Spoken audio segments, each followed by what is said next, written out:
মানুষগুলো এবার আগুনের মধ্যে পানি দিলে যেমনি আগুন নিভে যায়, দাউ দাউ করা হৃদয়ে জ্বলন্ত আগুন তাদের ঠান্ডা হবে। কিয়ামতের ময়দানে ওই বিভীষিকাময় সময়ে মুসিবতের কালে মানুষগুলো পাগল হয়ে বিশ্বনবীকে খুঁজতে আরম্ভ করবে। সবাই মিলে বিশ্বনবীর কাছে যেয়ে বলবে, ইয়া রাহমাতাল লিল আলামিন, ইয়া খাতামান নবীন, রাহমাতাল লিল আলামিন। দেখেন আমাদের কি অবস্থা, কি কঠিন বিপদে আমরা আছি, দাঁড়াতে পারি না, সূর্যের আলোতে ঘেমে হয়রান। আজকে কেউ সুপারিশ করতে পারবে না। সব নবীরা অপারগতা স্বীকার করেছে, তারা বলেছে আপনি ছাড়া কেউ নাকি আল্লাহর সামনে দাঁড়াতে পারবেন না, আপনি একটু সুপারিশ করেন। বিশ্বনবী বলবেন, আসো আসো, আজকের দিনে আমি ছাড়া আল্লাহর সামনে কেউ দাঁড়াতে পারবে না।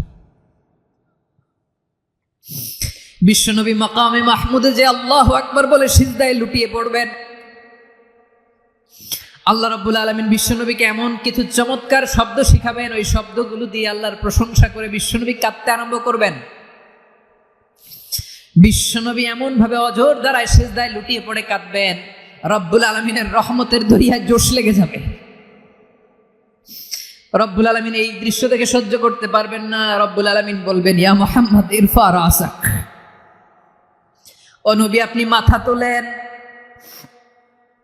মাথা তোলেন, আপনার কান্না আমি সহ্য করতে পারি না। নবী আপনি মাথা তোলেন, সাল তুতা, আজকে আপনি যা চাবেন তাই দেব। নবী আপনি সিজদা থেকে মাথা তুলেন, সাল তুতা, যা চাবেন তাই দেব। ওয়াশফা তুশাফা, যার জন্য সুপারিশ করবেন তার সুপারিশ কবুল করে নেব। বিশ্বনবী এবার মাথা তুলবেন। যে বিভীষিকাময় সময়ে প্রত্যেক নবী বলেছেন আমি পারবো না, প্রত্যেক নবী বলেছেন নফসি নফসি, আমার কি হবে আমি জানি না, আল্লাহ আমারে বাঁচাও।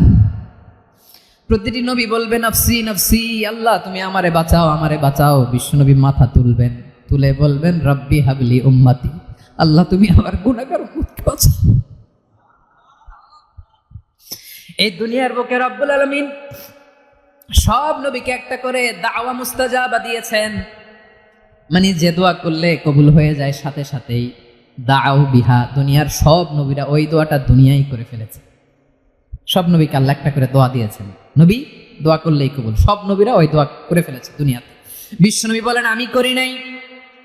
ওয়া ইন্নী আখতাবিউ দাওয়াতি শাফাআতান লি উম্মতি ইয়াউমাল কিয়ামাহ, আমার ওই স্পেশাল দোয়াটা আমি দুনিয়ার বুকে কঠিন বিপদে পড়েও কোনোদিন করি নাই। আমি আমার স্পেশাল দোয়াটা কিয়ামতের দিন আমার গুনাহগার উম্মতকে সুপারিশের জন্য রেখে দিয়েছি। আল্লাহ বলবেন নবী ইরফা রাসাক, মাথা তোলেন, আর কাঁদবেন না। বিশ্বনবী মাথা তুলবেন, আল্লাহ বলবেন সাল তুতা, আপনি যা চাবেন তাই দেব। ওয়াশফা তুশাফা, সুপারিশ করেন, সুপারিশ কবুল করব। বিশ্বনবী বলবেন আল্লাহ ওই স্পেশাল দোয়াটা দুনিয়াতে করি নাই, আজকে আমি তোমার দরবারে দাঁড়িয়ে কিয়ামতের দিন ওই দোয়াটা করছি। আল্লাহ আমার যে উম্মতের হৃদয়ে যাররা পরিমাণ ঈমান আছে, আমার একটা উম্মতকেও তুই জাহান্নামে ঢুকাতে পারবা না। বিশ্বনবী পাগলের মতো একবার হাউজে কাউসারে যাবেন, একবার সিরাতে যাবেন, একবার পুলসিরাতের দিকে, একবার হাউজে কাউসারের দিকে পাগলের মতো দৌড়াতে থাকবেন, তার কোনো গুনাহগার উম্মত যাতে জাহান্নামে ঢুকে না যায়। সেদিন কেউ সুপারিশ করতে পারবে না বিশ্বনবী ছাড়া। বিশ্বনবী বলেন আনা সাইয়্যিদুন নাসি ইয়াউমাল কিয়ামাহ, আমি কিয়ামতের দিন সর্বশ্রেষ্ঠ হব, মানুষের মধ্যে সর্বশ্রেষ্ঠ সেরা আমি বিশ্বনবী। আলহামদুলিল্লাহ পড়েন। বিশ্বনবী বলেন সেদিনটা বড্ড ভয়ঙ্কর, সেদিন কেউ কারো কোনো উপকারে আসবে না, বন্ধু বন্ধুর কাজে আসবে না, স্ত্রী স্বামীর উপকারে আসবে না, স্বামী স্ত্রীর উপকারে আসবে না, পীর সাহেব মুরিদরে বাঁচাতে পারবে না, মুরিদ পীর সাহেবরে বাঁচাতে পারবে না, নেতা কর্মীর পরিচয় দিবে না, কর্মী নেতার পরিচয় দিবে না, ভাই বোনকে চিনবে না, বোন ভাইকে চিনবে না, বাবা তার সন্তানকে চিনবে না, মেয়েকে দেখে মা দৌড়ে দৌড়ে পালাবে। বড্ড ভয়ঙ্কর দিন। বিশ্বনবী বলবেন জমিনটা এখনকার মতো থাকবে না, পুরো জমিনটা সমান হয়ে যাবে, ফ্ল্যাট। এখন তো গোল, তখন ফ্ল্যাট। সবাই এক জমিনের উপরে দাঁড়াবে, সূর্যটা মাথার কাছে চলে আসবে, সূর্যের গরমে মানুষের মাথার মগজ গলে গলে কানের ছিদ্র নাকের ছিদ্র দিয়ে বেয়ে বেয়ে পড়বে। সবাই হয়রান, পেরেশান, ক্লান্ত শ্রান্ত। মানুষগুলো বলবে বাঁচার কোনো উপায় নাই। 50,000 বছর মানুষ এরকম দৌড়াবে, চিৎকার করবে, কাঁদবে, বাঁচার কোনো উপায় নাই। সবাই বলবে আল্লাহ যদি বিচারটা শুরু করতো, যা হবার হবে, আগে বিচার শুরু করুন। বিচারই শুরু হয় না। বিচার শুরু হইতেই 50,000 বছর। আল্লাহ, 50,000 বছর, 5,000, 15,000 না, 50,000 বছর এরকম যাবে।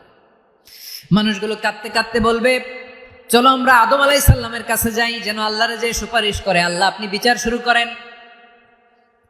কিয়ামতের ময়দানে সবাই মিলে সাইয়েদনা আদম আলাইহিস সালামের কাছে যেয়ে বলবে ইয়া আবাল বাশার ইয়া আউয়ালাল আম্বিয়া, ও আদম নবী, আপনি দুনিয়ার বুকে প্রথম নবী। আল্লাহ নিজ হাতে আপনারে 60 হাত লম্বা করে বানিয়েছেন। আপনার সম্মানে ফেরেশতাদেরকে সেজদা দিতে বলেছেন। দুনিয়ার প্রথম নবী, প্রথম মানুষ আপনি। আপনি আল্লাহরে যে সুপারিশ করেন যেন আল্লাহ বিচার শুরু করে। আদম আলাইহিস সালাম বলবেন আমি পারবো না, কারণ আল্লাহ আমাকে একটা নিষিদ্ধ গাছের কাছে যেতে নিষেধ করেছিল, আমি ভুল করে এই গাছের ফল খেয়েছি। নাফসি নাফসি, আজকে আমার কি হবে আমি জানি না, আমি বড় লজ্জিত। আমারে যদি আল্লাহ জিজ্ঞেস করে কেন খাইছিলাম, আমার কোনো উত্তর নাই। তোমারে বাঁচাবো কেমনে আমি? নবীরা থার করে কাঁপবে সেদিন। আদম আলাইহিস সালাম বলবেন আমি পারবো না, মাফ করো আমাকে, আমি পারবো না। ওই যে ভুল করে গন্ধম খেয়ে ফেলেছি, নিষিদ্ধ গাছের ফল খেয়ে ফেলেছে, আমি বড় লজ্জিত, অনুতপ্ত, আমি পারবো না। আজকে আল্লাহ এত রাগান্বিত হয়েছে, আগে কখনো আল্লাহ এত রাগান্বিত হয় নাই, ভবিষ্যতে আল্লাহ কখনো এত রাগান্বিত হবে না। আমি পারবো না। এক কাজ করো, তোমরা নূহ আলাইহিস সালামের কাছে যাও। কোন নবী? লোকেরা এবার পাগলের মতো দৌড়াতে দৌড়াতে আল্লাহর নবী নূহ আলাইহিস সালামের কাছে যেয়ে বলবে ইয়া নবী আল্লাহ নূহ, আনতা আউয়ালুর রাসূলি ফিল আরদ, আপনি জমিনে প্রথম রাসূল। আদম আলাইহিস সালাম নবী ছিলেন, রাসূল ছিলেন না। এই দুনিয়ার বুকে প্রথম রাসূল ছিলেন আল্লাহর নবী নূহ আলাইহিস সালাম। সবাই বলবে ও নবী আল্লাহ নূহ, রাসূল আল্লাহ নূহ, আল্লাহ আপনাকে আবদান শাকুরা, শুকরগুজার বান্দা বলে কোরআনে বলেছে। কোরআনে নূহ আলাইহিস সালামের নামেও সূরা আছে না নাই? আপনি আল্লাহর প্রিয় বান্দা, প্রিয় রাসূল। দেখেন আমাদের কি দশা, ঘামতে ঘামতে শেষ। জমিনটা তামার জমিন, সূর্যটা মাথার কাছে, কি করবো আর পারি না, ঘামতে ঘামতে আর কত ঘামবো, কত দাঁড়িয়ে থাকবো। আল্লাহরে যে বলেন বিচার যেন শুরু করে। নূহ আলাইহিস সালাম বলবেন আমিও পারবো না, আমিও পারবো না। আমি আমার ছেলের জন্য এক কথা বলে ভুল করে ফেলছি। যখন মহাপ্লাবন হবে আমি বললাম আল্লাহ আমার কলিজার টুকরা সন্তান রে বাঁচান। আল্লাহ বললেন ও নূহ, সে তোমার সন্তান না, কারণ সে ঈমান আনে নাই, সে পাহাড়ের উপর দাঁড়িয়েছে, দেখি কেমনে সে বাঁচে। ওই যে আমি একটা না বুঝে আবদার করেছি, আল্লাহ আমার উপর রেগে গিয়েছিলেন। আজকে আল্লাহ ওই ব্যাপারে যদি আমারে প্রশ্ন করে, আমার কোনো জবাব নাই, আমি পারবো না, মাফ করো। তোমরা সবাই মিলে আল্লাহর খালিল ইব্রাহিম আলাইহিস সালামের কাছে যাও। লোকগুলো পাগলের মতো খুঁজতে আরম্ভ করবে, অযুত লক্ষ নিযুত কোটি মানুষের ভিড়ে আল্লাহর খালিল ইব্রাহিমকে যে বলবে ইয়া খালিলুল্লাহ, ও আল্লাহর খালিল, আল্লাহ আপনাকে বড্ড ভালোবেসেছেন, আপনি কাবা বানিয়েছেন, আল্লাহ আপনাকে বড্ড পছন্দ করেন। দেখেন আমাদের কি অবস্থা, আপনি যে আল্লাহর কাছে সুপারিশ করেন যেন আল্লাহ আজকে বিচার শুরু করে। আল্লাহর নবী ইব্রাহিম বলবেন আমিও পারবো না, আমি আমার জীবদ্দশায় 3টা মিথ্যা বলেছি। কয়টা? আসলে মিথ্যা না, একটু টুইস্ট করে কৌশল করে কথা বলেছিলেন, ওইটাকে হাদিসে মিথ্যা বলা হয়েছে। আমি জীবনে 3টা মিথ্যা বলেছি, জীবন বাঁচানোর তাগিদে কৌশল করে 3টা কথা বলেছি। আজকের এই কঠিন ময়দানে আল্লাহ যদি ওই 3টা কথার ব্যাপারে জিজ্ঞেস করে, লজ্জায় আমি মাথা দেখাতে পারবো না, আমিও পারবো না, আমিও পারবো না। আজকে আল্লাহ এত রেগে আছে, আগে কখনো এত রাগে নাই, পরেও রাখবে না। তোমরা সবাই মিলে বনি ইসরাইলের নবী মূসা আলাইহিস সালামের কাছে যাও। সবাই এবার যাবে মূসা আলাইহিস সালামের কাছে, যেয়ে বলবে ইয়া নবী আল্লাহ মূসা, আপনি ছিলেন কালিমুল্লাহ, আল্লাহর সাথে সরাসরি কথা বলতেন। রব্বুল আলামিন আপনাকে তাওরাত কিতাব দিয়েছেন, আপনি যে একটু সুপারিশ করেন। আল্লাহর নবী মূসা বলবেন মাফ করো, আমিও পারবো না, আমি দুনিয়ার বুকে ভুল করে একটা মানুষকে মেরে ফেলেছি। আমি মারছিলাম আদব শিক্ষা দেওয়ার জন্য এক থাপ্পড়, এই থাপ্পড়ে ওই লোক মরেই যাবে, আমি জানতাম না। আজকে আল্লাহ যদি জিজ্ঞেস করে কেন মারলা, জবাব আছে? ওই লজ্জায় আমি অনুতপ্ত, আমি পারবো না, আমার এই কথা বলো না। আজকে আল্লাহ বড্ড রেগে আছে, আমি পারবো না। তোমরা আল্লাহর নবী ঈসা আলাইহিস সালামের কাছে যাও। কিয়ামতের ময়দানে মানুষগুলো পাগল পাড়া হয়ে আল্লাহর নবী ঈসা আলাইহিস সালামের কাছে যাবে। যে বলবে নবী ঈসা আপনি রূহুল্লাহ, বাবা ছাড়া আল্লাহ আপনাকে বানিয়েছেন, ইনজিল কিতাব দিয়েছেন, মৃত মানুষকে আপনি জীবিত করতে পারতেন, আজকের এই কঠিন বিপদের দিনে আপনি আমাদের সাহায্য করেন। আল্লাহর কাছে যে বলেন যেন বিচার শুরু করে। ঈসা আলাইহিস সালাম বলবেন আমিও পারবো না, ইন্নী উবিদতু মিন দুনিল্লাহ, আমার উম্মত খ্রিস্টানেরা আল্লাহরে বাদ দিয়ে আমি ঈসার ইবাদত করেছে। আমার মা ম্যারি আর আমাকে ডাকতো জেসাস ক্রাইস্ট, আমার ইবাদত করেছে, যদিও আমি আমার ইবাদত করতে বলি না। ঈসা আলাইহিস সালামও ইবাদত করতে বলেছেন একজনের, তিনি কে? আল্লাহর নবী ঈসা আলাইহিস সালাম বলবেন আমিও পারবো না, আজকে আল্লাহ অনেক রেগে আছে, আমি পারবো না, তবে একটা পরামর্শ দিতে পারি, একটা সাজেশন দিতে পারি। আজকের দিনে এই কঠিন মুসিবতের কালে, এই কঠিন সময়ে কেউ আল্লাহর দরবারে দাঁড়িয়ে একটা টু শব্দ করার ক্ষমতা কারো নাই, একমাত্র আখিরি জামানার পয়গাম্বর বিশ্বনবী মুহাম্মদুর রাসূলুল্লাহ ছাড়া। মানুষগুলো এবার আগুনের মধ্যে পানি দিলে যেমনি আগুন নিভে যায়, দাউ দাউ করা হৃদয়ে জ্বলন্ত আগুন তাদের ঠান্ডা হবে, কিয়ামতের ময়দানে ওই বিভীষিকাময় সময়ে মুসিবতের কালে মানুষগুলো পাগল হয়ে বিশ্বনবীকে খুঁজতে আরম্ভ করবে। সবাই মিলে বিশ্বনবীর কাছে যে বলবে ইয়া রাহমাতাল লিল আলামিন, ইয়া খাতামান নবীন, রাহমাতাল লিল আলামিন। দেখেন আমাদের কি অবস্থা, কি কঠিন বিপদে আমরা আছি, দাঁড়াতে পারি না, সূর্যের আলোতে ঘেমে হয়রান। আজকে কেউ সুপারিশ করতে পারবে না, সব নবীরা অপারগতা স্বীকার করেছে, তারা বলেছে আপনি ছাড়া কেউ নাকি আল্লাহর সামনে দাঁড়াতে পারবেন না, আপনি একটু সুপারিশ করেন। বিশ্বনবী বলবেন আসো আসো, আজকের দিনে আমি ছাড়া আল্লাহর সামনে কেউ দাঁড়াতে পারবে না। বিশ্বনবী মাকামে মাহমুদে যে আল্লাহু আকবার বলে সিজদায় লুটিয়ে পড়বেন, আল্লাহ রাব্বুল আলামিন বিশ্বনবীকে এমন কিছু চমৎকার শব্দ শিখাবেন, ওই শব্দগুলো দিয়ে আল্লাহর প্রশংসা করে বিশ্বনবী কাঁদতে আরম্ভ করবেন। বিশ্বনবী এমন ভাবে অজর দ্বারায় সিজদায় লুটিয়ে পড়ে কাঁদবেন, রব্বুল আলামিনের রহমতের দরিয়ায় জোশ লেগে যাবে। রব্বুল আলামিন এই দৃশ্য দেখে সহ্য করতে পারবেন না। রব্বুল আলামিন বলবেন ইয়া মুহাম্মদ ইরফা রাসাক, ও নবী আপনি মাথা তোলেন, মাথা তোলেন, আপনার কান্না আমি সহ্য করতে পারি না। নবী আপনি মাথা তোলেন, সাল তুতা, আজকে আপনি যা চাবেন তাই দেব। নবী আপনি সিজদা থেকে মাথা তুলেন, সাল তুতা, যা চাবেন তাই দেব। ওয়াশফা তুশাফা, যার জন্য সুপারিশ করবেন তার সুপারিশ কবুল করে নেব। বিশ্বনবী এবার মাথা তুলবেন। যে বিভীষিকাময় সময়ে প্রত্যেক নবী বলেছেন আমি পারবো না, প্রত্যেক নবী বলেছেন নফসি নফসি, আমার কি হবে আমি জানি না, আল্লাহ আমারে বাঁচাও। প্রতিটি নবী বলবে নফসি নফসি, আল্লাহ তুমি আমারে বাঁচাও, আমারে বাঁচাও। বিশ্বনবী মাথা তুলবেন, তুলে বলবেন রব্বি হাবলি উম্মতি, আল্লাহ তুমি আমার গুনাহগার উম্মতকে বাঁচাও। এই দুনিয়ার বুকে রব্বুল আলামিন সব নবীকে একটা করে দাওয়া মুস্তাজাবা দিয়েছেন, মানে যে দোয়া করলে কবুল হয়ে যায় সাথে সাথেই। দাও বিহা, দুনিয়ার সব নবীরা ওই দোয়াটা দুনিয়ায় করে ফেলেছে। সব নবীকে আল্লাহ একটা করে দোয়া দিয়েছেন, নবী দোয়া করলেই কবুল, সব নবীরা ওই দোয়া করে ফেলেছে দুনিয়াতে। বিশ্বনবী বলেন আমি করি নাই। ওয়া ইন্নী আখতাবিউ দাওয়াতি শাফাআতান লি উম্মতি ইয়াউমাল কিয়ামাহ, আমার ওই স্পেশাল দোয়াটা আমি দুনিয়ার পক্ষে কঠিন বিপদে পড়েও কোনোদিন করি নাই। আমি আমার স্পেশাল দোয়াটা কিয়ামতের দিন আমার গুনাহগার উম্মতকে সুপারিশের জন্য রেখে দিয়েছি। আল্লাহ বলবেন নবীর ফারাসাক, মাথা তোলেন, আর কাঁদবেন না। বিশ্বনবী মাথা তুলবেন, আল্লাহ বলবেন সাল তোতা, আপনি যা চাবেন তাই দেব। ওয়াশফা তুশাফা, সুপারিশ করেন, সুপারিশ কবুল করব। বিশ্বনবী বলবেন আল্লাহ ওই স্পেশাল দোয়াটা দুনিয়াতে করি নাই, আজকে আমি তোমার দরবারে দাঁড়িয়ে কিয়ামতের দিন ওই দোয়াটা করছি। আল্লাহ আমার যে উম্মতের হৃদয়ে যাররা পরিমাণ ঈমান আছে, আমার একটা উম্মতকেও তুই জাহান্নামে ঢুকাতে পারবা না। বিশ্বনবী পাগলের মতো একবার হাউজে কাউসারে যাবেন, একবার সিরাতে যাবেন, একবার পুলসিরাতের দিকে, একবার হাউজে কাউসারের দিকে পাগলের মতো দৌড়াতে থাকবেন, তার কোনো গুনাহগার উম্মত যাতে জাহান্নামে ঢুকে না যায়।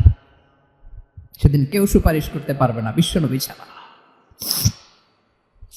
এজন্য ৫ নম্বর আল্লাহ বললেন মান যাল্লাযী ইয়াশফাউ ইনদাহু ইল্লা বিইযনিহি। কার সাহস আছে, কার এত বড় বুকের পাটা কিয়ামতের কঠিন দিন আল্লাহর সামনে দাঁড়িয়ে সুপারিশ করবে? কারো ক্ষমতা নেই, কারো ক্ষমতা নাই। বিশ্বনবী সেদিন সেজদায় পড়ে উম্মতের জন্য কাঁদবেন, সবাই কাঁদবে, নফসি নফসি, আল্লাহ আমারে বাঁচাও, আল্লাহ আমারে বাঁচাও। বিশ্বনবী বলবেন উম্মতি উম্মতি।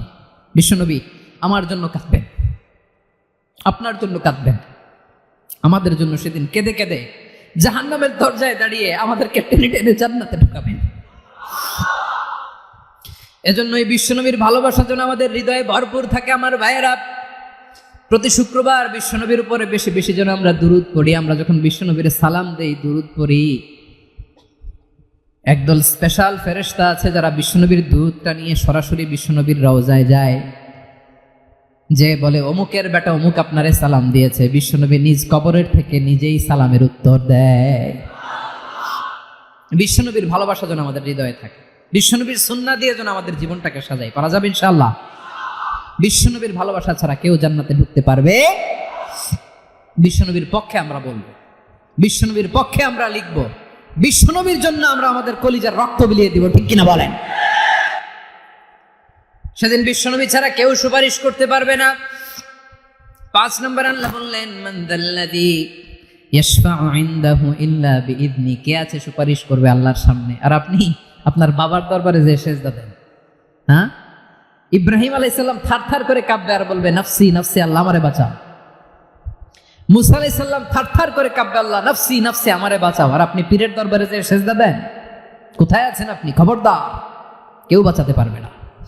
যাকে ইল্লা আল্লাহ যাকে অনুমতি দেন, বিশ্বনবীকে দিবেন, নবীদেরকে দিবেন, এরপরে আল্লাহ তার স্পেশাল ওয়ালিদেরকে, মুত্তাকিনদেরকে, শহীদদেরকে, সিলেক্টেড বান্দাদেরকে দিবেন। কিন্তু কাকে দিবেন, কার জন্য দিবেন, দুনিয়ার কেউ জানে না একজন ছাড়া, তিনি কে? আল্লাহর ওয়ালিদেরকে, নেককার লোকদেরকে আল্লাহ সুপারিশের অনুমতি দিবেন। কিন্তু আপনি যারে মানেন, যার পায়ে সেজদায় লুটিয়ে পড়ে থাকেন, তারে যে আল্লাহ দিবেন, এটার কোনো গ্যারান্টি আছে? কথা বলেন। এজন্য জপতে হবে একজনের নাম, আওয়াজ করে বলুন তিনি কে? আয়াতুল কুরসির ৫ নাম্বার কথা হচ্ছে সেদিন কেউ কারো উপকারে আসবে না, সুপারিশ করার সুযোগ পাবে না, আল্লাহ যাকে অনুমতি দেয় তিনি ছাড়া। কয়টা গেল? ৬ নাম্বার আল্লাহ বললেন ইয়ালামু মা বাইনা আইদিহিম ওয়া মা খালফাহুম। তোমাদের সামনে, তোমাদের পেছনে যখন যেটাই ঘটুক না জানে কে? আওয়াজ করে বলুন, কেউ যেটা জানে না জানে কে? কেউ যেটা দেখে না দেখে কে? কেউ যেটা শুনে না শুনে কে? ইয়ালামু মা বাইনা আইদিহিম ওয়া মা, দৃষ্টিগোচর, দৃষ্টির বাইরে যা ঘটে কে জানে? তবে ঘরের ভিতরে ঢুকে জানালা বন্ধ করে লাইট অফ করে যদি আমরা কিছু করি, ওইটা আর আল্লাহ জানে না। হ্যাঁ, জানে? ওইটাও জানে। যত কালো পর্দা লাগায়া লাইট বন্ধ করে একা একা পাপ করেন, দেখে কে? এজন্য অন্ধকারে পাপ করলেও সেখানেও আল্লাহর দৃষ্টি আছে না নাই? আলিমুল গায়বি ওয়াশ শাহাদা, দৃশ্য অদৃশ্য সব জানেন, সব। আল্লাহ বলেন ওয়া আসিররু কাওলাকুম আও ইজহারু বিহি ইন্নাহু আলিমুম বিযাতিস সুদূর। প্রকাশ্যে করো কিংবা গোপনে করো, সব জানেন। এমনকি অন্তরে অন্তরে কি ভাবো তাও জানেন। মুখে গালি দেন নাই, মনে মনে গালি দিচ্ছেন, ওটা তো আল্লাহ জানে না। হ্যাঁ, আলিমুম বিযাতিস সুদূর, অন্তরে যা আছে ওইটাও। ইয়ালামু খাইনাতাল আ'য়ুন ওয়া মা তুখফিস সুদূর। চোখ দিয়ে, অনেকে দেখবেন চোখ দিয়ে চোখ মারে, ওইটাও আল্লাহ দেখেন। বিচার করতেছে, বিচারককে ঘুষ টুস দিয়ে আপনি চোখ মারলেন যে এইভাবে না ওইভাবে কর, ওইটা তো আল্লাহ দেখে দেখে নেই। হ্যাঁ, খাইনাতাল আ'য়ুন, চোখের খেয়ানত দেখে। ওয়া মা তুখফিস সুদূর, অন্তরে যেটা লুকায় রাখো এটাও তিনি দেখেন। এজন্য আল্লাহ বলেন ৬ নম্বর কথা হচ্ছে ইয়ালামু মা বাইনা আইদিহিম ওয়া মা খালফাহুম, সামনে পেছনে যা ঘটে সব জানে কে? কথা ক্লিয়ার? ৭ নম্বরে আল্লাহ বললেন ওয়ালা ইউহিতুনা বিশাইইম মিন ইলমিহি ইল্লা বিমা শা। কেউ তার জ্ঞানকে পরিব্যাপ্ত করতে পারে না, পরিবেষ্টন করতে পারে না। তার জ্ঞানে কি আছে কেউ জানতে পারে না, ততটুকু ছাড়া যতটুকু তিনি জানেন। সুবহানাল্লাহ। নবীরা কি সব জানেন? বিষ্ণু ঈসা ইসলাম সব জানতেন না। আল্লাহ তাআলা নবীদেরকে যতটুকু জানান ততটুকুই নবীরা বলে, ঠিক কি না? ওমা ইয়ানতিকু আনিল হাওয়া ইন হুয়া ইল্লা ওয়াহয়ুই ইউহা। আল্লাহ যতটুকু জানায় নবীরা ততটুকু বলতে পারে, এর বাইরে বলতে পারে না। আল্লাহ যতটুকু জানায় ততটুকু। আমাদের জ্ঞান যা আছে দিছে কে? সবাই বলুন, কে দিছে? এজন্য আল্লাহ বলে, আমি যদি জ্ঞান দেই তাইলে তোমরা জ্ঞান পাও, এছাড়া জ্ঞানের কোনো মাধ্যম দুনিয়াতে। আর আমাদের জ্ঞান একেবারে কম, এই জ্ঞান নিয়ে আমরা বড়াই, কত বড়াই করি, জ্ঞানের কত বড়াই, গর্ব অহংকার, কত গরম আছে না নাই? কি জ্ঞান আছে আপনার? কি জানেন বলেন? ভবিষ্যৎ জানেন? কালকে কি হবে জানেন? তো কি জানেন আপনি? কালকে কি হবে এটাই তো জানি না, এখন কি হবে তাই জানি না, পিছনে কি করছিলাম এটা মনে রাখতে পারি না। আজ থেকে 1 মাস আগে এই বিকেলে আপনি কি করতেছিলেন মনে আছে? এত দূরে যাওয়া লাগবে না। আজ থেকে 1 সপ্তাহ আগে রাত্রে বেলায় কি খাইছিলেন মনে আছে? আজ থেকে 5 দিন আগে কোন জামাটা পরছিলাম মনে আছে? তো কি জানেন আপনি? কিছুই না। আমাদের জ্ঞানকে আল্লাহ বলেছেন কালিল। কি বলেছেন? এজন্য রব্বুল আলামিন বলেন, তোমাদের জ্ঞান হলো কালিল। ওমা উতিতুম মিনাল ইলমি ইল্লা কালিলা। একেবারে যত সামান্য জ্ঞান আমি আল্লাহ তোমাদেরকে দিয়েছি, আসল জ্ঞান ভান্ডার একমাত্র আমি আল্লাহর কাছে। তাহলে আমাদের জ্ঞানকে আল্লাহ কি বলেছেন? কলিল। একটু বলুন, কি বলেছেন? কলিল মানে কি? একটা মহাসাগরের মধ্যে, খেয়াল করে শুনেন বুঝবেন, একটা মহাসাগরের মধ্যে একটা চড়ুই পাখি যে যদি একটু পানি খায়, পানি খাওয়ার পরে ওই চড়ুই পাখির ঠোঁটে যে একটু পানি লেগে থাকে ওইটারে বলে কলিল। আল্লাহ বলে, মহাসাগর থেকে পানি খাওয়ার কারণে চড়ুই পাখির ঠোঁটে যে একটু পানি লেগে আছে, এই পানিটা হচ্ছে তোমরা পৃথিবীতে যারা আছো সবার জ্ঞান, সবাই মিলে এতটুকু জ্ঞান, আর পুরো মহাসাগরের পানি হচ্ছে আমি আল্লাহর জ্ঞান। তাহলে আপনার জ্ঞান তো অনেক বেশি। এজন্য জ্ঞানের বড়াই করা যাবে না। আল্লাহ বলেন, ওয়ালা ইউহিতুনা বিশাইইন মিন ইলমিহি ইল্লা বিমা শা। আল্লাহ যতটুকু জানান ততটুকুই আমরা জানি, তিনি যে কত জানেন আমাদের কোনো ধারণা নাই, ঠিক কিনা বলেন? কয়টা গেল? 7টা। আর রইল কয়টা? 8 নম্বরে আল্লাহ বলেন, ওয়াসিআ কুরসিয়ুহুস সামাওয়াতি ওয়াল আরদা। তার কুরসি আকাশ জমিন বিস্তৃত, আকাশ এবং জমিনকে পরিব্যাপ্ত করে রেখেছে তার কুরসি, তার ক্ষমতা, তার কর্তৃত্ব। কুরসির 2টা তাফসির। এক তাফসির হলো কুরসি মানে ক্ষমতা, তার ক্ষমতা, কর্তৃত্ব, আকাশ জমিন বিস্তৃত। কুরসির আরেকটা ব্যাখ্যা হচ্ছে সরাসরি কুরসি, যেখানে আল্লাহ পা রাখে। কি রাখে? তার মানে হুজুর আল্লাহরও পা আছে? আছে। কেমন আমরা জানি না, আমাদের পায়ের মতো না। সুবহানাল্লাহ পড়েন। তো তাইলে আল্লাহ কার মতো? আল্লাহ আল্লাহর মতো। সুবহানাল্লাহ পড়েন।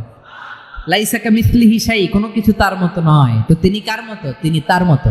ওয়ালাম ইয়াকুল্লাহু কুফুয়ান আহাদ। ওয়াসিআ কুরসিয়ুহুস সামাওয়াতি ওয়াল আরদ। তার কুরসিটা আকাশ জমিন বিস্তৃত। এটা ঊর্ধ্ব জগতের কথা, বাতুপাহাতের ভাইয়েরা। কোন জগৎ? ঊর্ধ্ব জগৎ শুরু হয় এই যে এখান থেকে, মাথার উপর থেকে ঊর্ধ্ব জগতের শুরু, ঠিক কিনা? এই যে শূন্যে যা দেখেন এটা প্রথম আকাশের মহাশূন্য। আল্লাহ বলেন, ওয়ালাকাদ যায়্যানাস সামাআদ দুনিয়া বিজিনাতিল কাওয়াকিব। প্রথম আকাশের মহাশূন্যকে আমি তারা গ্রহ দিয়ে সুশোভিত করেছি। আমাদের পৃথিবীর চাইতে অনেক বড় গ্রহ আছে, যেমন সূর্য পৃথিবীর চেয়ে 13 লক্ষ গুণ বড়। কয় গুণ?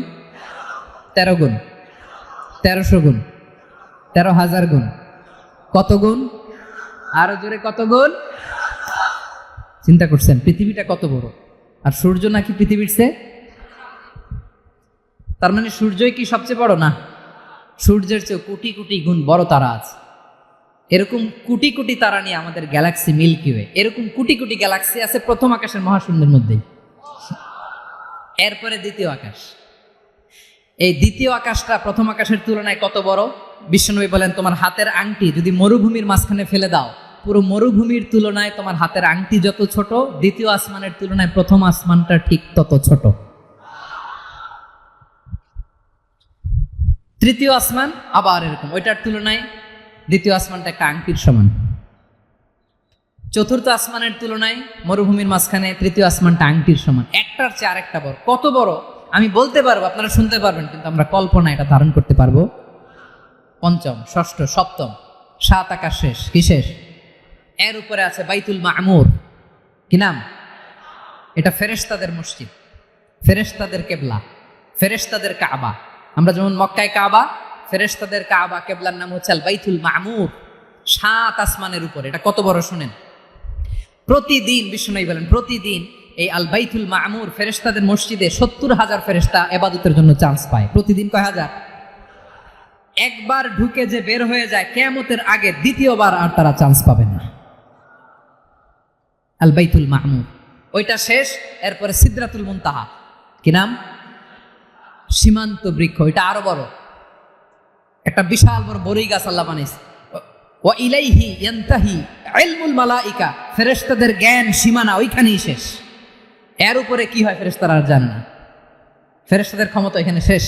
সিদরাতুল মুনতাহা, সিদরাতুল মুনতাহার এরিয়া শেষ, এরপরে শুরু হয় আল্লাহুল মাহফুজ, কোরআনের বাড়ি। কোরআনের বাড়ি কই? বাল হুয়া কুরআনুম মাজিদ ফি, এটা মিন দুররাতিন বাইদা, সাদা ঝকঝকে ডায়মন্ড দিয়ে আল্লাহ বানাইছে। আমাদের সবার তাকদীর ভাগ্যলিপি ওইখানে লেখা, কি হবে না হবে। কোরআনের বাড়ি ওইটা শেষ, এরপরে শুরু হয় লা জামান লা মাকান এরিয়া। ওইখানে কোনো জামান নাই, মাকান নাই, no time no space area শুরু। ওইখানে কুরসি, যেখানে আল্লাহ পা রাখেন বা কুদরতি পা রাখেন, আল্লাহর কুরসি। বড় রাজা বাদশারা সিংহাসনে বসে পা রাখে একটা টেবিলের উপর, শাহী টেবিল, ওইটার নাম কুরসি। আল্লাহ বলে ওয়াসিআ কুরসিয়ুহুস সামাওয়াতি ওয়াল আরদ, আল্লাহর এই কুরসিটা এতক্ষণ যা বললাম এই সবগুলার চাইতেও বড়। কুরসির উপরে আছে আল্লাহর আরশ, আর রহমানু আলাল আরশি ইস্তাওয়া, রব্বুল আলামিন ওই আরশের উপরে। আমি যেমনি চেয়ারের উপরে এরকম না, যেভাবে আল্লাহর জালালিয়াত, হিজ হাইনেস, হিজ রয়্যালনেস, আল্লাহর জালালিয়াত, আল্লাহর কুদরতের মাধ্যমে যেভাবে আল্লাহ আরশের উপর থাকা দরকার, আল্লাহর সত্তা, আল্লাহ ঠিক ওইভাবে আছেন, আরশের উপরে আছেন।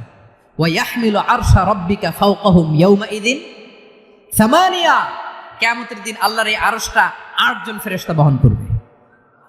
আরশ বহনের জন্য আল্লাহর ফেরেশতা লাগে না, কোনো কাজের জন্যই আল্লাহর ফেরেশতা লাগে না। আল্লাহ বলে কুন ফায়াকুন, হয়ে যায়। তারপরে আল্লাহ নিয়োজিত রেখেছেন। সেদিন কিয়ামতের দিন আল্লাহর আরশটা বহন করবে কয়জন ফেরেশতা? এদের সাইজ কত বড়? হ্যাঁ, শুনতে মনে চায়? বিশ্বনবী বলেন ইন্না মা বাইনা শাহমাতি উযুনিহি ইলা আতিকিহি মাসিরাতু 700 সানা। বিশ্বনবী বলেন ওই ফেরেশতার সাইজ আমি দেখে এসেছি, কত বড় শোনো, যারা আল্লাহর আরশ বহন করবে। পুরো সাইজ বলা যাবে না। বিশ্বনবী বলেন ওই ফেরেশতার কানের লতি থেকে কাঁধ বরাবর। আপনার কানের লতি থেকে কাঁধ কতটুকু হবে? 4 আঙ্গুল 5 আঙ্গুল। বিশ্বনবী বলেন যে 8 জন ফেরেশতা কিয়ামতের দিন আল্লাহর আরশের পায়া ধরে থাকবে, ওই ফেরেশতাগুলোর কানের লতি থেকে কাঁধ বরাবর আসতে সবচেয়ে দ্রুতগামী যানবাহন, পৃথিবীতে সবচেয়ে দ্রুত চলে আলোর ফোটন। আলোর ফোটন 1 সেকেন্ডে চলে 3 লক্ষ কিলোমিটার। কয় লক্ষ কিলোমিটার? 1 ঘন্টায়? 1 মিনিটে? কয় সেকেন্ডে? 1 সেকেন্ড কইতে তো 2 সেকেন্ড লাগে। 1 সেকেন্ডে আলোর ফোটন, আলোর কণা ছুটে 3 লক্ষ কিলোমিটার বেগে। বিষ্ণুই বলেন এরকম যানবাহন দিয়ে, যেটা সেকেন্ডে 3 লক্ষ কিলোমিটার বেগে ছুটে, এরকম দ্রুত যদি কেউ ছুটে, তাহলে ওই ফেরেশতার কানের লতি থেকে কাঁধ বরাবর আসতে 700 বছর সময় লাগবে। এজন্য রব্বুল আলামিন বলেন ওয়াসিআ কুরসিয়ুহুস সামাওয়াতি ওয়াল আরদা, আল্লাহর কুরসিটা আকাশ জমিন সব চাপিয়ে যাবে। তাহলে আল্লাহ কত বড়! সুবহানাল্লাহ। সেজদায় যখন লুটিয়ে পড়েন এটা ভাববেন, আয় রে কারে সেজদা দেই আমি, তিনি কি সুমহান, কি সুবিশাল, ওই রবের গোলাম। আলহামদুলিল্লাহ পড়েন। 9 নম্বরে আল্লাহ বলেন ওয়ালা ইয়াউদুহু হিফযুহুমা, এই বিশাল আকাশ জমিনকে রক্ষণাবেক্ষণ করতে যে আল্লাহ কঠিন কালেও ক্লান্ত হয় না। নাকি আমার আপনার মতো ক্লান্ত হয়? আল্লাহর ক্লান্তি আছে, শ্রান্তি আছে, বিশ্রাম আছে, বিরাম আছে, ঘুম, জিমানি? সুবহানাল্লাহ পড়েন। আল্লাহ বলে ওয়ালা ইয়াউদুহু হিফযুহুমা, এগুলোকে রক্ষণাবেক্ষণ করতে আল্লাহ ক্লান্ত হয়ে পড়েন না। 9 নম্বরে বললেন আল্লাহর কোনো ক্লান্তি নাই, সব কিন্তু দেখভাল করেন, প্রতি মুহূর্তে প্রতি সেকেন্ডে যার যেটা লাগে করেন। এই পুরো বসুন্ধরা, পৃথিবী, মহাবিশ্ব যেভাবে চলা দরকার সৃষ্টির পর থেকে আজও চলছে। চালায় কে? ইঞ্জিনিয়ারটা কে? আসল কারিগরটা কে? 9 নাম্বার চলে গেল, আল্লাহ ক্লান্ত হন না। আর বাকি রইল কয়টা? সব শেষে আল্লাহ তাআলা বললেন ওয়া হুয়াল আলিয়ুল আযীম, ওয়া হুয়াল আলিয়ুল আযীম, তিনি হচ্ছেন আল আলিয়ুল আযীম। সব শেষ কথা, প্রিয় ভাইয়ের, আমি বলেছিলাম আয়াতুল কুরসিতে আল্লাহর মোট কয়টা সুন্দর সুন্দর নাম আছে? দুইটা তো বলে ফেলছে, এগুলো কি ছিল? আল হাইয়ু আল কাইয়ুম। এবার সবশেষে 3 আর 4 নাম্বারটা আসছে, এটা কি? একটা আল আলী আর একটা আজিম। 3 নাম্বারটা হচ্ছে আল আলী, 4 নাম্বারটা আজিম। আল আলী মানে হচ্ছে সর্বোচ্চ, দ্য গ্রেটেস্ট, দ্য হাইয়েস্ট। তার উপরে কেউ আছে? ঊর্ধ্ব জগতের যে বর্ণনা দিছে, কি বুঝলেন? আল্লাহর উপরে কেউ আছে? এই জন্য তিনি হচ্ছেন আল আলী, সবচেয়ে উপরে, সর্বোচ্চ, দ্য হাইয়েস্ট। তার উপরে কেউ। এজন্য আল্লাহ বলেন সাব্বিহ ইসমা রাব্বিকাল আ'লা। আল আলী আর আল আ'লা কাছাকাছি অর্থ। প্রশংসা করো ওই আল্লাহর যিনি হলেন আ'লা, সবচেয়ে বড়। তার চেয়ে বড় কেউ আছে নাকি? তার উপরে কেউ আছে নাকি? আল আ'লা। এজন্য আমরা যখন সিজদায় লুটিয়ে পড়ি, আমরা যখন সবচেয়ে নিচে যাই, আমরা বলি আল্লাহ তুমি সবচেয়ে উপরে। আমরা যখন সিজদায় যাই, আমরা তখন সবচেয়ে কি? নিচে, তাই না? এর চেয়ে নিচে আর মানুষের সবচাইতে দামি অঙ্গ কপালটারে মাটিতে ঘষি, আমি সবচেয়ে নিচে, আর আমি বলি সুবহানা রাব্বিয়াল আহা, সুবহানা রাব্বিয়াল আ'লা। আল্লাহ তুমি সবচেয়ে উপরে, আমি সবচেয়ে নিচে, কিন্তু তুমি সবচেয়ে উপরে। সুবহানাল্লাহ পড়ে। আল্লাহ বলে আমি হলাম আল আলী। 4 নম্বরে আমি হলাম আল আযীম, হাইয়ু কাইয়ুম। শেষে বললেন আমি হলাম আল আলী, আমি হলাম আল আযীম। আযীম মানে সুমহান, দ্য সুপ্রিম। সুপ্রিম আল্লাহর সবকিছু চরম পর্যায়ে। তার সবকিছু কি? আল্লাহর শাস্তি চরম পর্যায়ে, আল্লাহর দয়া পরম পর্যায়ে, তার সৃষ্টি প্রকাণ্ড, তার ক্ষমতা প্রচন্ড। তিনি আল আলী আল আযীম। আওয়াজ করে পড়েন আল্লাহু আকবার। আল্লাহ বলে আমি হলাম আল আলী, আমি হলাম আল আযীম, আমি হলাম সুমহান। আমার সবকিছু বড়, আমার শাস্তি বড়, আমার দয়াও বড়, মায়াও বড়। আমি যখন শাস্তি দেই, আমার শাস্তির মতো কেউ শাস্তি দিতে পারে না। আমি আল্লাহ সবসময় ধরি না, ধরলে ছাড়ি না। ঠিক কিনা? ধরে ধরে ধরে না, ধরলে আল্লাহ সাবধান। যখন আযাব আসবে, গজব আসবে, পালাবার জায়গা খুঁজে পাওয়া যাবে। সামান্য ভূমিকম্প দিলে আমাদের অবস্থা কি হয় দেখেন তো? হ্যাঁ, সামান্য একটু ভূমিকম্প দিলে বাঁচার উপায় আছে? আল আযীম, ইন্না যালযালাতাস সাআতি শাইউন আযীম। কিয়ামতের সেই প্রকম্পনটা বড্ড ভয়ঙ্কর, বড্ড ভয়ঙ্কর। এজন্য আমরা সে আল্লাহর ইবাদত করি যিনি কখনো ঘুমান না, যিনি ক্লান্ত হন না, যার লয় নাই, যার কোনো ক্ষয় নাই, যিনি ছাড়া আমাদের বাঁচার কোনো উপায় নেই। ঠিক কিনা বলেন? 10 নম্বর ক্লিয়ার? আলহামদুলিল্লাহ পড়েন। যা বললাম আমরা যেন আমল করতে পারি। তাহলে একটি আয়াতের তাফসীর শুনলাম, আয়াতটার নাম প্রত্যেক ফরজ নামাজের পরে পড়বেন, সকাল সন্ধ্যা পড়বেন, ওয়াজিফা হিসেবে মানবেন তো? কোন সূরায়? আয়াত নাম্বার। মোট কয়টা কথা? 1 নাম্বার, আল্লাহ ছাড়া কোনো ইলাহ নাই, তাকে ছাড়া কাউকে সেজদা দেব। 2 নাম্বার, তিনি আল হাইয়ুল কাইয়ুম, সব মরবে, তিনি মরবে। গোটা বিশ্ব তার কাছে ঠেকা, তিনি কারো কাছে ঠেকা। 3 নাম্বার, তার ঘুমও নাই, ঘুমের আগে যে ঝিমুনি আছে সেটাও। 4 নাম্বার, আকাশ জমিন এর মাঝে যা আছে সবকিছুর আসল মালিকানা কার? 5 নাম্বার, কিয়ামতের দিন যখন থারথার করে নবীরা কাঁপবে, তার অনুমতি ছাড়া কেউ আল্লাহর দরবারে দাঁড়িয়ে সুপারিশ করতে পারবে। 5 নাম্বার, আমাদের সামনে পেছনে উপরে নিচে প্রকাশ্যে গোপনে যা ঘটে কেউ দেখে না, দেখে কে? কেউ জানে না, জানে কে? আল্লাহর জ্ঞানের বাইরে নতুন করে কেউ জ্ঞান প্রডিউস করতে পারে না। তিনি যতটুকু জানায় ততটুকুই জানি, তিনি না জানালে জানানোর সাধ্য কারো। তার কুরসি, তার কর্তৃত্ব ক্ষমতা আকাশ জমিনকে বিস্তৃত করে আছে। ঠিক কিনা বলেন? কিন্তু মহাবিশ্বকে পরিচালনা করতে, রক্ষণাবেক্ষণ করতে তিনি খুব ক্লান্ত হয়ে যায় না? ক্লান্ত হয়?